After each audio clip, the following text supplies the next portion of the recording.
अमेरिकी चुनाव को लेकर जिस तरह की उहापोह पूरी दुनिया भर में है, उसमें अभी तक ये स्पष्ट नहीं हो पा रहा कि आखिरकार ये सस्पेंस कब खत्म होगा। अभी तक जितने भी रिजल्ट्स आए हैं उनमें 45 राज्यों के नतीजे सामने आ चुके हैं। इनके मुताबिक जो बाइडेन 264 इलेक्टोरल वोट्स के साथ आगे हैं, डोनाल्ड ट्रंप 214 इलेक्टोरल वोट्स के साथ दूसरे स्थान पर हैं। हालांकि दोनों पक्ष अपने अपने जीत के दावे कर रहे हैं।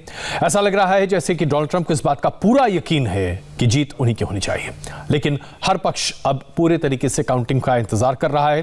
हालांकि डोनाल्ड ट्रंप काउंटिंग को 2 राज्यों में रोकने की पैरोकारी कर चुके हैं, कोर्ट का दरवाजा खटखटा रहे हैं। उसके साथ साथ डोनाल्ड ट्रंप और जो बाइडेन के समर्थक अब अपने अपने कैंडिडेट्स के समर्थन में सड़कों पर उतरते हुए दिखाई दे रहे हैं। चाहे आप शिकागो की तस्वीरें देखें, फिलाडेल्फिया की देखें, न्यूयॉर्क, वॉशिंगटन, तमाम जगह पर जो बाइडेन के समर्थक सड़कों पर हैं। हर जगह वोट की गिनती की मांग को लेकर डोनाल्ड ट्रंप के खिलाफ प्रदर्शन हो रहा है। वहीं दूसरी तरफ डेलॉयट काउंटी के दौरान ट्रंप समर्थकों ने नारेबाजी की है। लिटिल हवाना में भी ट्रंप समर्थक सड़क पर बाहर निकल आए हैं और जो बाइडेन के खिलाफ प्रदर्शन कर रहे हैं। यानी कि दोनों पक्ष अपने अपने तरीके से अपने अपने इलाकों में अपने दमखम को पूरी तरीके से प्रस्तुत कर रहे हैं। इस वक्त बातचीत करने के लिए हमारे साथ मौजूद हैं प्रिया टंडन जी, सुरेश गोयल जी और प्रकाश शाह जी। सुरेश गोयल जी, हम ब्रेक से पहले चर्चा इस मुद्दे पर कर रहे थे कि इतना सब कुछ हो जाने के बाद, चाहे आप कोरोना की बात करें, मृत्यु दर की बात करें, जिस तरह से परिस्थितियां बहुत ही असामान्य सी होती दिख रही हैं अमेरिका में, इन तमाम चीज़ों के बाद अभी भी डोनाल्ड ट्रंप लोगों की पसंद बड़े पैमाने पर हैं। और खास करके अगर हम अश्वेतों की बात करें, उसके साथ साथ जो माइग्रेंट्स हैं उनकी बात करें, हिस्पैनिक्स की बात करें, ये वो लोग हैं जो कि शायद कभी डोनाल्ड ट्रंप को वोट नहीं देते। देखिए, आपने बिल्कुल सही कहा। चुनाव से पहले सभी का ये सोचना था कि जो ट्रंप्स की एक एंटी इमिग्रेशन पॉलिसीज हैं और जो उनके कार्यकाल के दौरान जो ब्लैक पीपल के ऊपर एक तरह से पुलिस की तरफ से जिनको देखा जा रहा था कि अत्याचार हो रहे हैं, तो उसको देखते हुए लग ये रहा था कि इस तरह की जो कम्युनिटीज हैं, ब्लैक्स हो, हिस्पैनिक्स हो, इमिग्रेंट्स हो, क्यूबन्स, कि ये ट्रंप के लिए वोट नहीं करेंगे। लेकिन क्लियरली, बल्कि कल मेरे को सुनने में आया कि जो ब्लैक्स के वोट है ट्रंप के लिए पिछली बार से 4% ज्यादा पड़े थे। बिल्कुल। क्यूबन्स ने, जो क्यूबन्स हैं उन्होंने ट्रंप को पहले से ज्यादा वोट किया है, हिस्पैनिक्स ने पहले से ज्यादा वोट किया है। तो ये बात साफ है कि सर्वेज में ट्रंप जो अमेरिका के मूड को समझने में कहीं ना कहीं गलती रही है। ये एक तो बात ये है। दूसरी बात ये है, मैं समझता हूं कि हम सब लोग भारत में हो या कहीं और भी हो, हम लोग सोच रहे थे कि अमेरिका में एक रिएक्शन होगा ट्रंप के खिलाफ, क्योंकि ट्रंप ने एक अमेरिका को जो आइसोलेशनिस्ट बना दिया है, नेशनलिस्ट बना करके, और इकोनॉमी जो खराब हुई है, पेंडेमिक है, ये सब देखते हुए कि वो लोग जो ट्रंप के खिलाफ होंगे। मुझको लगता है कि लोगों के लिए ज्यादा बड़ा मुद्दा ये था कि वो अमेरिका को बल्कि ट्रंप के ही नजरिए से देखना चाहते हैं। नेशनलिस्ट, आइसोलेशनिस्ट अलग, उनका जो इंटरनेशनल प्रोफाइल है यूएसए से, काफी लोग शायद सोचते हैं कि उससे क्या फायदा है हमको, तो पहले अपनी इकोनॉमी सुधारें, ये सब करें, और उसके लिए उनको ट्रंप लगता है ज्यादा बेहतर कैंडिडेट है। मैं यहाँ पर जरा प्रिया जी को शामिल कर लूं। तो माफ करें, एक चीज होता है, प्लीज सुरेश, मैं कहना चाहूंगा कि इस इलेक्शन के बाद में जो वोटिंग पैटर्न है कि यंग लोगों ने कहां वोट किया, कॉलेज एजुकेटेड ने कहां वोट किया, कम्युनिटीज ने कहां वोट किया, उसकी एनालिसिस काफी इंटरेस्टिंग रहेगी।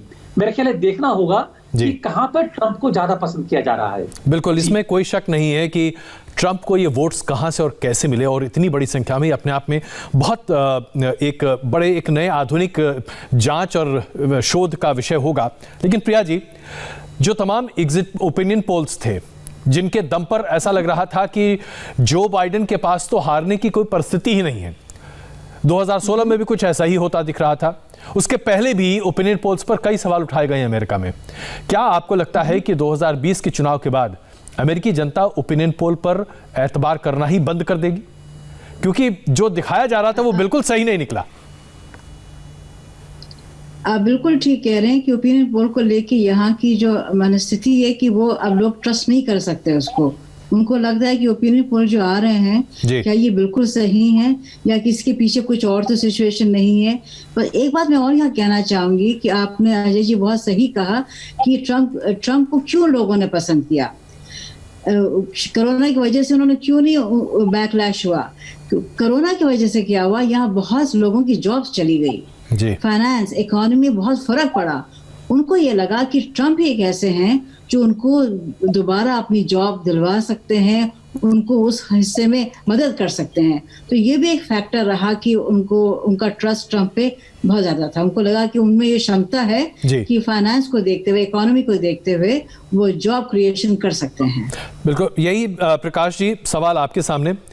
इकोनॉमी यानी कि अर्थव्यवस्था अमेरिका के लिए हमेशा बहुत महत्वपूर्ण रही है और उसमें बेरोजगारी का मसला भी अपने आप में बड़ा प्रभावशाली रहा है। डेमोक्रेटिक पार्टी के अगर हम पहले के कार्यकालों को देखें तो शायद इतना अच्छा परफॉर्मेंस नहीं रहा।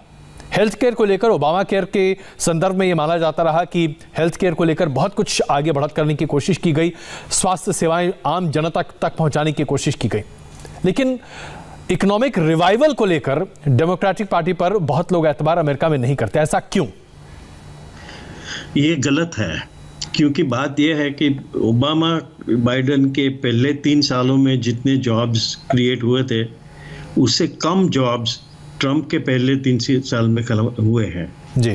तो सचमुच देखो तो क्लिंटन का टाइम देखो, ओबामा का टाइम देखो, जब तुम डेमोक्रेटिक टाइम देखो तब जॉब की संख्या, इकोनॉमी अच्छी रही है। और मगर फिर भी रिपब्लिकन जब भी आते हैं वो बड़ा टैक्स कट की बात करते हैं जी, और लोगों को ये दिलचस्प लगता है और उसकी वजह से लोग ये मानते हैं कि अच्छी इकोनॉमी रिपब्लिकन्स करते हैं। मगर अगर पूरा अच्छी तरह से एनालिसिस किया जाए तो आपको पता चलेगा कि डेमोक्रेटिक्स के टाइम पे इकोनॉमिक अच्छी रही थी, रिपब्लिकन्स के टाइम पे बड़ा प्रॉब्लम्स हुआ था। क्या चलिए ये अपने अपने पर्सपेक्टिव की बात है, लेकिन अभी भी इस चुनाव में भी मेरे कई ऐसे मित्र हैं जो अमेरिका में हैं और जो रिपब्लिकन्स हैं उनका तो ऐसा मानना था कि भाई टैक्स बढ़ाना सबसे बड़ा जुल्म है क्योंकि आप इंसेंटिव टू अर्न हमसे छीन लेते हैं।